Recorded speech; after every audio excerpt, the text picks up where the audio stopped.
Bien, en esta oportunidad de la unidad uno vamos a ver relaciones públicas, evolución de la disciplina.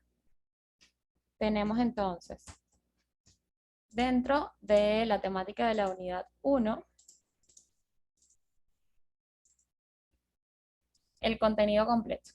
Definiciones de las relaciones públicas como ciencia social y como disciplina comunicativa, que lo vimos en la sesión pasada. El carácter interdisciplinario y transdisciplinario de las relaciones públicas, que también lo vimos en la clase pasada.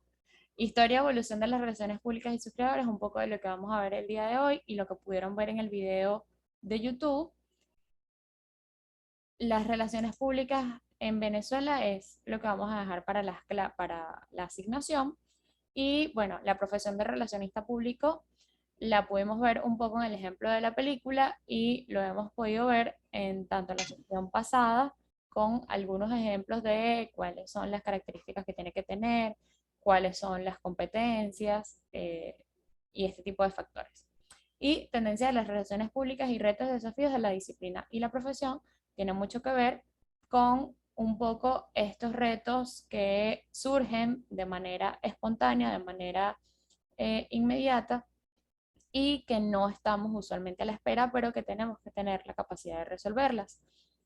Son algunos de los retos y desafíos de la disciplina y de la profesión y resolverlos con criterio. Por eso también los mandé a ver la película, si bien es cierto, en este caso el primer ministro quizás no es relacionista público, pero dentro de sus características tiene que hacerlo para poder seguir la labor. Entonces, bueno, específicamente, aquí se me quedó pegado algo. Vamos a ver el tema uno, evolución de la práctica de las relaciones públicas y evolución histórica de las relaciones públicas.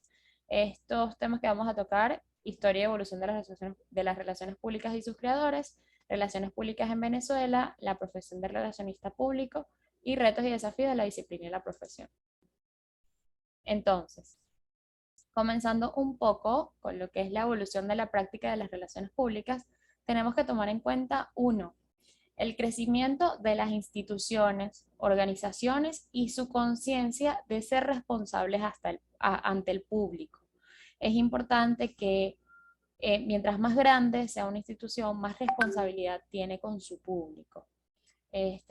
Bien sea una institución o sea una organización, como lo pudimos ver. Puede ser tanto la monarquía como puede ser la Universidad Central de Venezuela. O sea, son instituciones muy grandes, con mucho reconocimiento, con muchos años de creación y es importante tener una responsabilidad con el público de este tipo de instituciones. Punto 2. Los crecientes cambios, conflictos y confrontaciones sociales.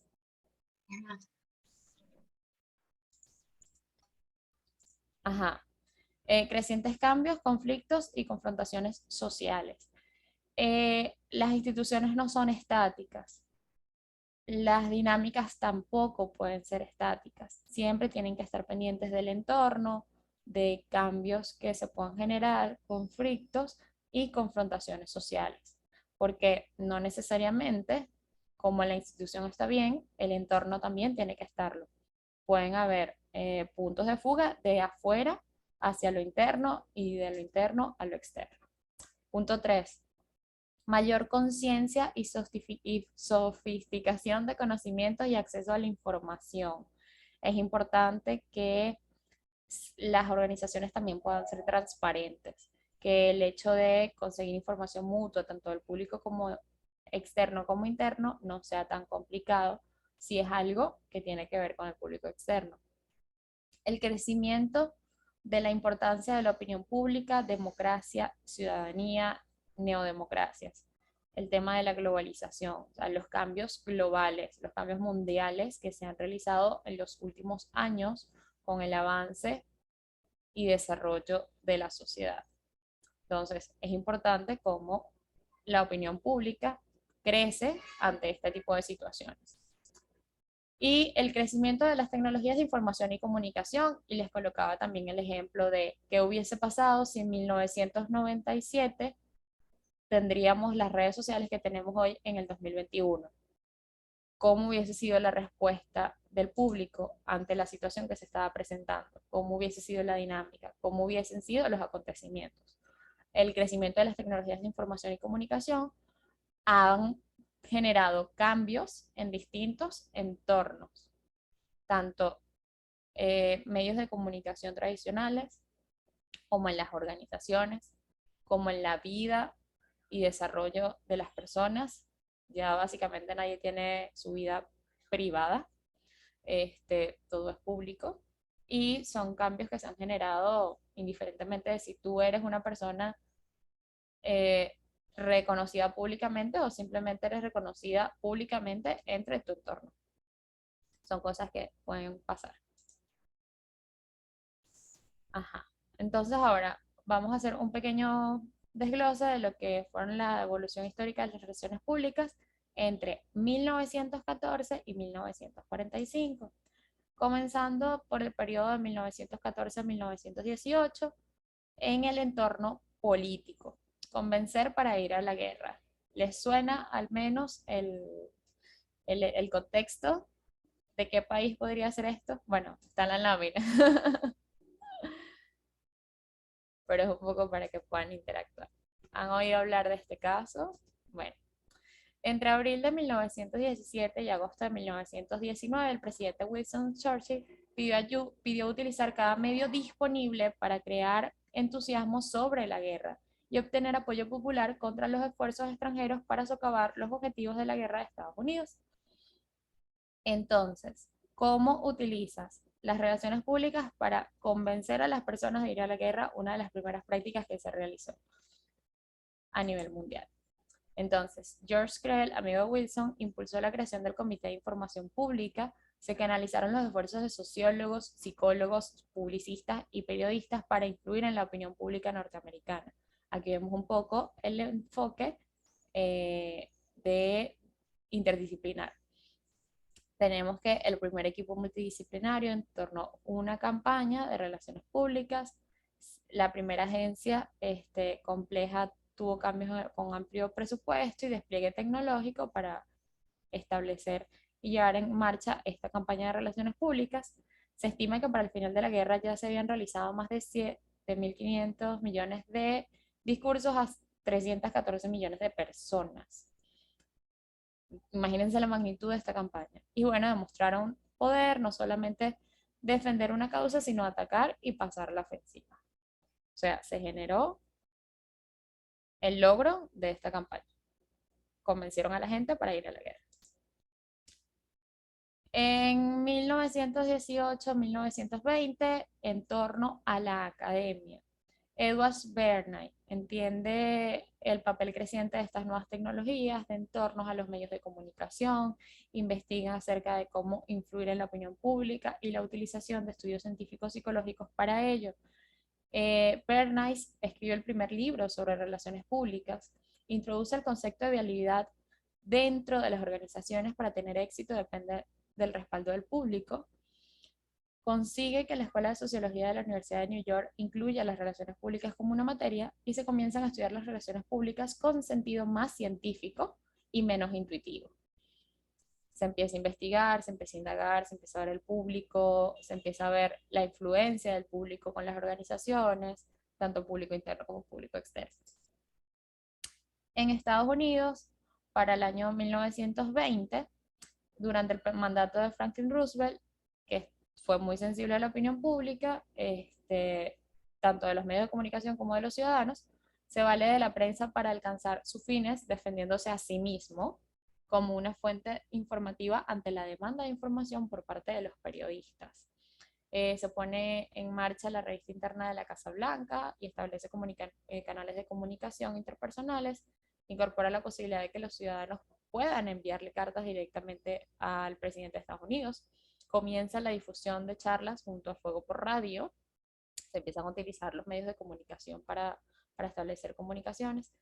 Fíjense que él también en este caso empieza como que a hacer cambios en lo que respecta a la presidencia de los Estados Unidos, la figura intocable del presidente y de cómo éste empieza a generar interacción con su público directamente. Eh, Empiezan reuniones con periodistas en la oficina Oval para dialogar y se crea la Oficina de Información de Guerra, cuya función era coordinar la ayuda de los medios de comunicación para la venta de bonos. Pero se genera un cambio importante de lo que venían siendo los gobiernos anteriores a cuando llega él, por lo menos esto del contacto de, mira, sí, somos una institución, la Casa Blanca es una institución, y se empiezan a generar acciones con el público. En el caso de Alemania, esto tampoco es un hecho que esté escondido. Para el año 1933 se crea el Ministerio de Propaganda Nazi. Fue el departamento responsable de la regulación de la prensa, la literatura, el arte visual, el cine, el teatro, la música y la radiodifusión. Durante casi toda la existencia estuvo dirigido por Joseph Goebbels y el objetivo comunicativo no era información, sino la victoria. Entonces surge la prensa filmada y las películas documentales. Recuerden que el nazismo, la propaganda nazi, también fue, digámoslo, un partido que se institucionalizó y que creó una fuerza muy fuerte en Alemania. Un nivel de arraigo, de pertenencia, de identificación con muchísimos, muchísimos, muchísimos de los alemanes. Y bueno, ya las relaciones públicas a partir del año 1945, después de la guerra, está el tema de que surgen multinacionales, el mimetismo empresarial se comienza a replicar estructuras y formas organizativas, y está el efecto de la globalización. Entonces, podemos tener también el tema de la industria cultural, en donde la masificación de la información va como por serie, va como por masa, es mucho más amplio a antes, y bueno, se replican estas estructuras institucionales y organizativas por el éxito de las organizaciones anteriores. Y llegamos un poco a lo que estamos viviendo en este momento. Entonces, uno de esos primeros acontecimientos importantes que quiero resaltar del video son esos que no pudimos ver en tiempo real, porque son hechos que están de data de muchos años atrás. Entonces, claro, vamos un poco con lo que fueron los inicios de las relaciones públicas, de cómo 59 años antes de Cristo ya se había publicado un acta diariamente, de cómo para el año 1066 había una representación gráfica de una de las conquistas, específicamente en este caso la de Normanda de Inglaterra, y es el tapiz de Valleus, y cómo luego también se utiliza el término de propaganda de la Iglesia Católica para el siglo XVII, y en 1807 vemos que Thomas Jefferson utiliza por primera vez el término de propaganda para dirigirse al Congreso de Estados Unidos. Recordemos que aquí hay dos aspectos importantes. La Iglesia Católica lo utiliza con fines para la Iglesia Católica, ideales, conexión, todo este tema de la propaganda para que la gente, como impulsar la religión desde el punto de vista religioso, y Thomas Jefferson ya lo hace desde un punto de vista político, algunos años después, para dirigirse al Congreso de Estados Unidos, con fines políticos. Para 1889 tenemos que se establece el primer departamento de relaciones públicas en contra de Thomas Edison, o sea, fue directamente un par de relaciones públicas contra una persona, un hecho que estaba haciendo una persona, unas acciones que estaba haciendo una persona, no una organización. Para el año 1897 ya se habla de relaciones públicas corporativas, y bueno, eso es primera vez utilizada para la gestión entre una organización y su público, con el Anuario de Literatura de Tren. Y en 1900 está la primera agencia de relaciones públicas, como lo fue The Publicity Bureau, y para 1920 empiezan estos cambios sumamente importantes de la cultura de la necesidad al deseo. Y aquí entran muchísimos factores en juego, como lo son desde el punto de vista publicitario, desde el punto de vista de las relaciones públicas, desde el punto de vista de los medios de comunicación empiezan a surgir para la fecha y es este tipo de información que ya en el público deja de ser una necesidad y pasa a ser el deseo, como luego va avanzando el tema del cigarrillo, las bebidas alcohólicas y todas estas cosas que nosotros conocemos quizás hoy como dispersión. Ahora bien, eh, es importante que el video que les envié, el cortico, lo puedan analizar, lo pueden ver varias veces, pueden sacar elementos interesantes e importantes que les llamen la atención. Y en un rato yo les voy a enviar las pautas de lo que va a ser la asignación de la unidad 1. Tiene que ver mucho con lo que ya hemos visto. Entonces, es un poco para, me voy a la lámina, identificar esto más de lo que ha sido en Venezuela, porque usualmente siempre podemos ver contextos internacionales, pero ¿qué ha pasado con las relaciones públicas en nuestro país?